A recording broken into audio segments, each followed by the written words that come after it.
की 9 बेटियां हुई, 9 ब्रह्मा जी के मानस पुत्रों से विवाह किया।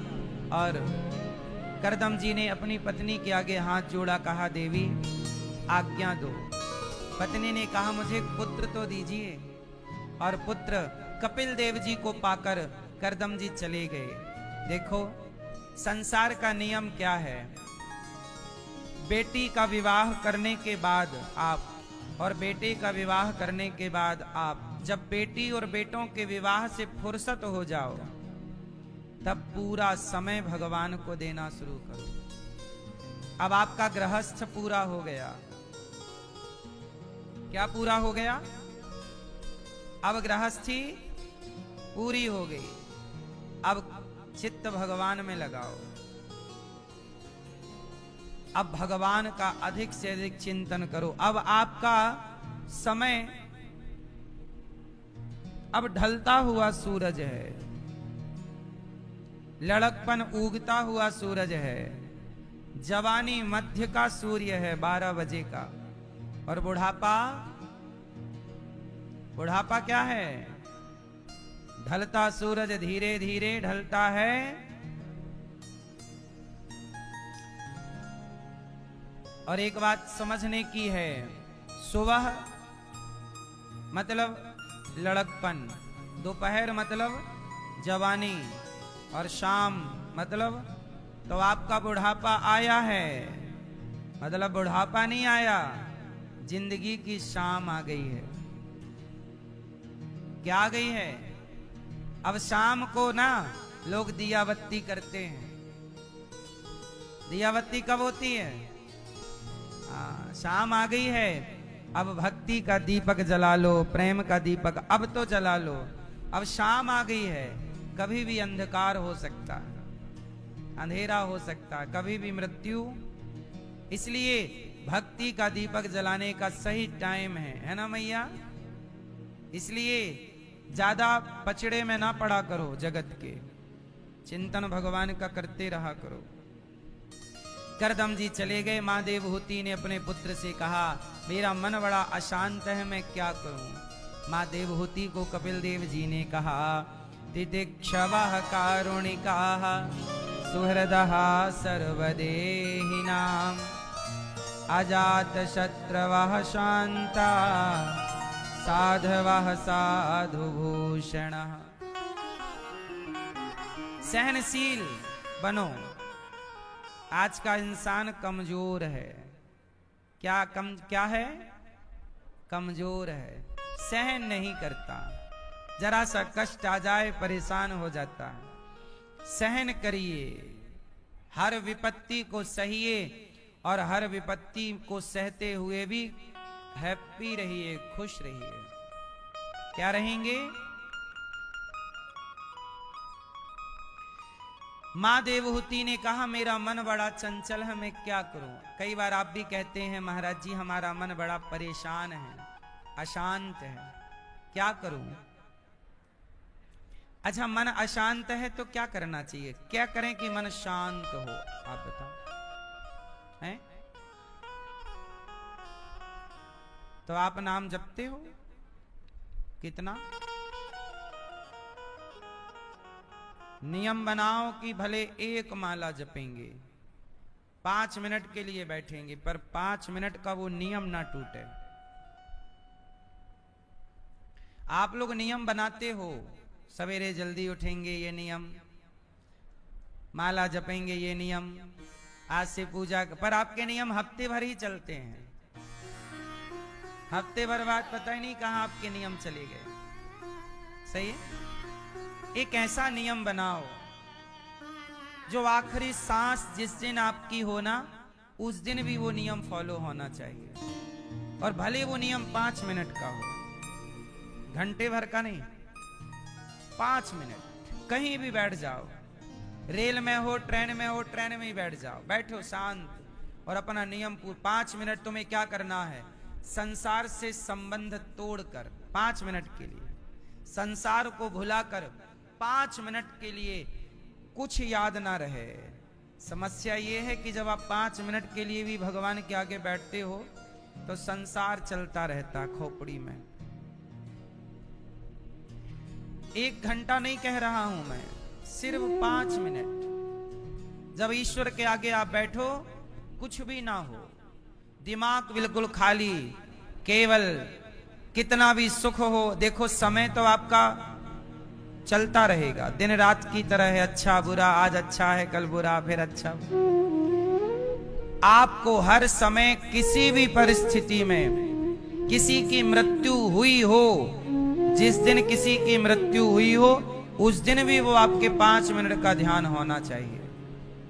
क्योंकि मृत्यु किसी की हो गई, अब आप ध्यान नहीं करेंगे तो भाई मरने वाला तो मर ही गया।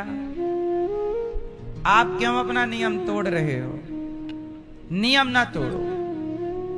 ध्यान में कुछ ना चाहिए, पेड़ की छांव में बैठ जाओ, ना आसन ना वासन, कुछ नहीं, कहीं भी बैठो, आंख बंद करो और केवल अपने इष्ट का, अपने भगवान का जो नित्य श्रीमन नारायण श्रीमन नारायण, ध्यान भगवान श्रीमन नारायण का भाव बनाइए। 5 मिनट के लिए बैकुंठ जाइए। जैसे लक्ष्मी जी चरण दबा रही हैं भगवान नारायण के, एक चरण को आप दबाने का नियम बनाइए। रोज 5 दबाएंगे, किसके? भगवान के। ऐसा भाव बनाइए कि हम भगवान नारायण के चरण दबा रहे हैं। और जाइए और भाव के लड्डू, भाव से कुछ भगवान को अर्पण करके आइए। रोज बैकुंठ जाइए, प्रभु के चरण दबाइए, एक परिक्रमा बैकुंठ की लगाइए और भगवान श्रीमन नारायण का, श्रीमन नारायण, हे प्रभु हम आपके हैं, हे प्रभु हम आपकी दासी हैं, दास हैं, हमें स्वीकार कीजिए। रोज कुछ ना कुछ भगवान को भोग लगाओ और 5 मिनट में घूम फिर के मन से जाना है बैकुंठ, वापस आओ। हो गए पूजा, हो गई पूजा, हो गया ध्यान, बस। पर वो नियम 5 मिनट ही है। पर कोई जन्म ले तो भी वो नियम ना टूटे, कोई मर जाए तो भी वो नियम ना टूटे। और जिस दिन आप मरोगे, अपना नियम करके ही मरना कि पहले ध्यान में प्रभु के धाम जाएंगे। 5 मिनट का ध्यान भगवान श्रीमन नारायण का, चरण भाव बनाइए कि हम भगवान के चरण दबा रहे हैं, भाव बनाइए कि हम भगवान को भोग लगा रहे हैं, भगवान हमारे हाथ से लड्डू खा रहे हैं। भावग्राही जनार्दन।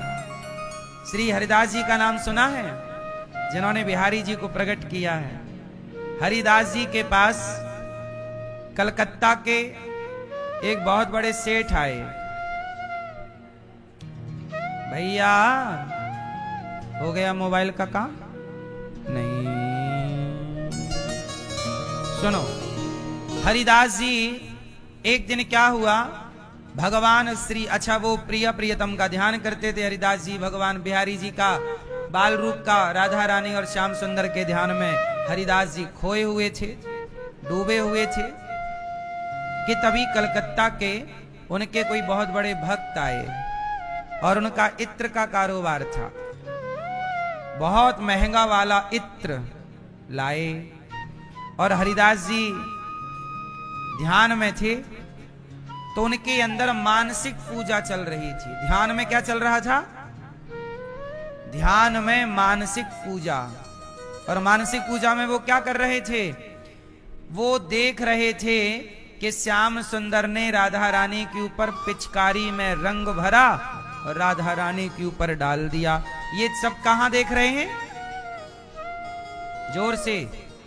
ध्यान में चल रहा है। ध्यान की दुनिया अलग है।